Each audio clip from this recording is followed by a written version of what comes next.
We move on to react to De Ligt being subbed at halftime as Netherlands drew.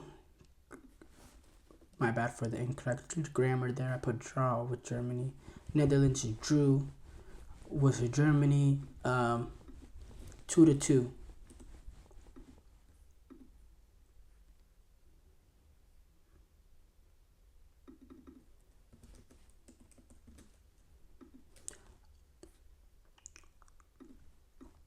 I'm trying to pull up the statistics in this game. So before we get to the De Ligt issue, in which it's a pretty interesting thing, this was a very exciting, fascinating game. I have to say, hugely exciting game. First of all, Germany, they conceded a goal. Only a minute 40 seconds into the game, but they fought their way back to get it 2-2. This game was played in the Johan Cruyff Arena in Amsterdam. Dennis Undav, he was the one, he scored on his first ever start for Germany. Joshua Kimmich was able to get the second, that led to a 2-1 halftime lead. After the Netherlands scored that early goal through Reinders, but eventually Netherlands were able to equalize through Dumfries early in that second half, with which good, very general play, some quick moving of the ball, and it was really, really good football we saw. This leaves both of the teams, with Germany and Netherlands, both with 4 points, with Bosnia-Herzegovina and Hungary both with 1 point below Germany and the Netherlands. Germany are actually top of a group based on goal differential.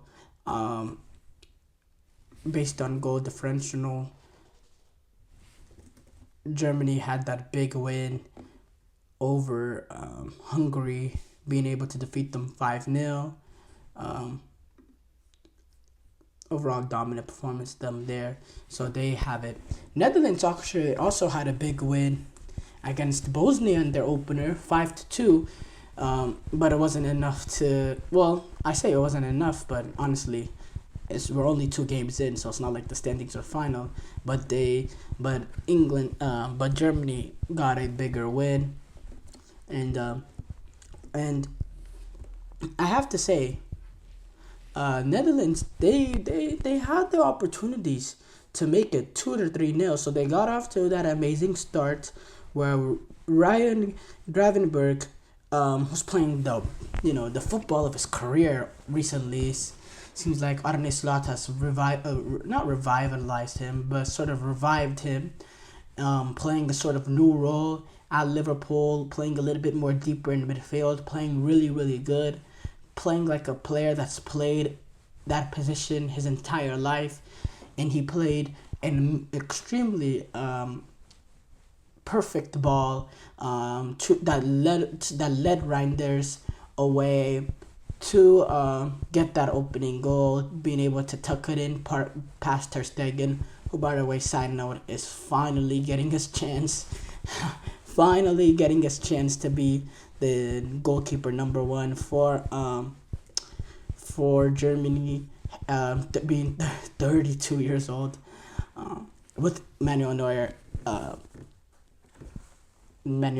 retiring. But yes, so they were able to get up to that early opening lead, and then the Netherlands actually had 2 absolute clear-cut opportunities to get the lead. Dumfries headed a free kick wide. Xavi Simons hit a cross in from a free kick position. Dumfries headed it wide, and then 5 minutes later, Xavi Simons had a one-on-one opportunity after another really good pass from Gravenberch, but that went straight at Ter Stegen. The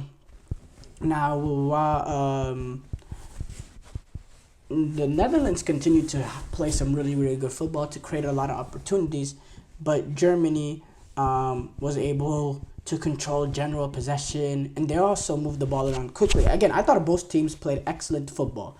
Both teams played some good football. Both teams had their moments, and 2-2 was deserving, and it was a really, really good game.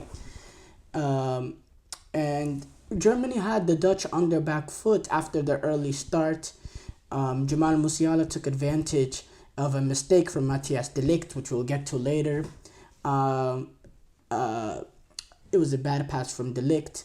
Musiala intercepts it, and he's able to set up Undev on his first Germany start to get the equalizing goal in the 38th minute. And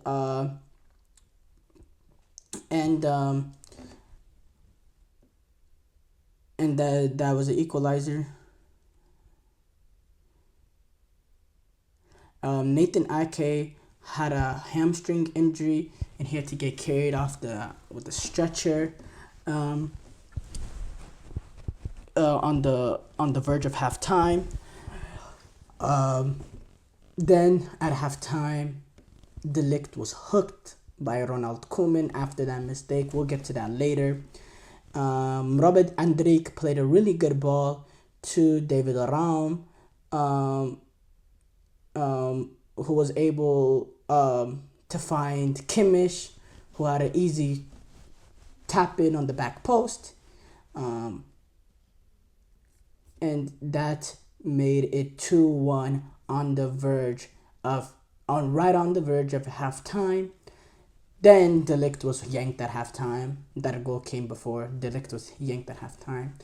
Then Brian Brobby for the Netherlands showed some good composure, some good strength, some good pace as well. To see him hold off defenders, and then he was able to get it to Dumfries, who made it 2-2 quickly after the second half began, only 6 minutes into the second half. And then Germany created a lot of opportunities, really good opportunities. Kai Havertz missed a really good chance. Undev was just unable to chip Verbruggen, Dutch goalkeeper Verbruggen, and then Raum had an opportunity, a header that he just missed. But yeah, apart from that, it was pretty even after that. Germany did have a penalty appeal late, but it wasn't given. VAR didn't intervene, and Nagelsmann was not happy about that. Virgil van Dijk, when speaking about the game afterwards, he said, "At times it was very good. We created chances. The guys who came on showed themselves well. This is what we want. That gives positivity." Now we go to Matthijs de Ligt, who's been under fire from the Dutch media over this international window.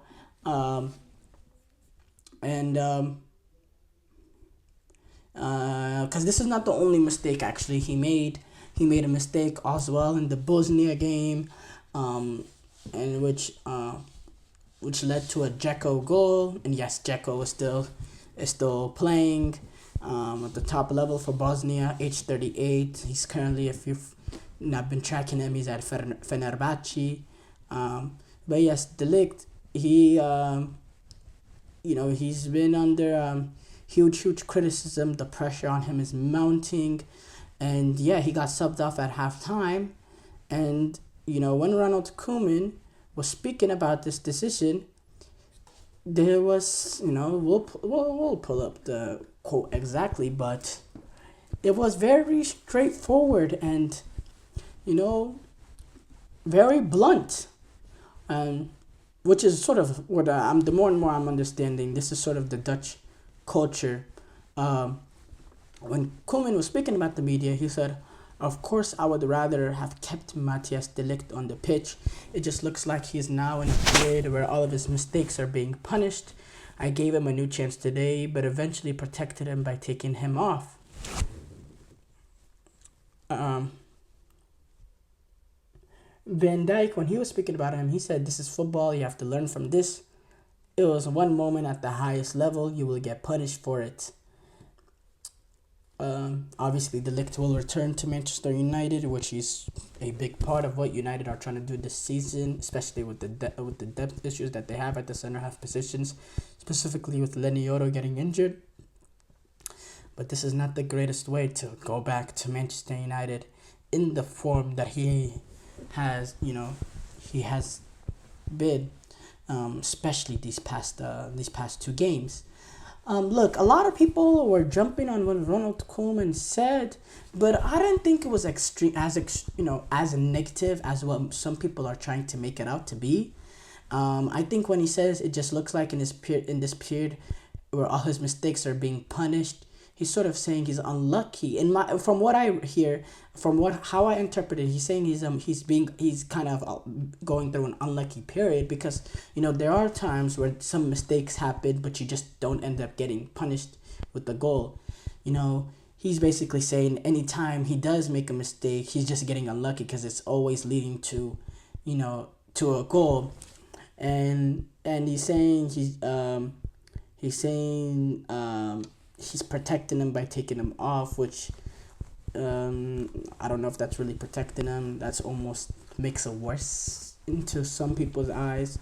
But obviously to Ronald Koeman's eyes is not. But I'm not really critical of this. He came out with comments after now Memphis Depay, who's moved to Corinthians. He came out with comments saying, obviously, he's saying, basically not wanting to open his mouth, saying because of some of the criticism that came over how blunt he was over the Bergwijn situation, and saying he doesn't want to, it's best if I don't, open up. But I don't think this is really as that, especially when you compare it to some of the things we hear in the Dutch media. We go back when it was Virgil van Dijk. He got called out by 2 Dutch legends, Ruud Gullit and Marco van Basten. Yes, Marco van Basten. And they were really personal, in my opinion, and some vicious attacks and very harsh attacks, in my opinion, at Van Dijk, who I don't know how you can criticize a player of his caliber and a player of his importance to Netherlands, and there was some massive criticism there, and it's kind of the Dutch footballing culture to be blunt and to be straight up, which I don't mind. But I don't think these go, what Koeman said, I don't think is as big of a deal as what people are making out to be. A lot of people are saying this is just rough and it's almost unfair, but for me, it's not that big of a deal. Really not that big of a deal. But yes, overall, it was a fascinating game, and yeah, we'll see how De Ligt looks going forward.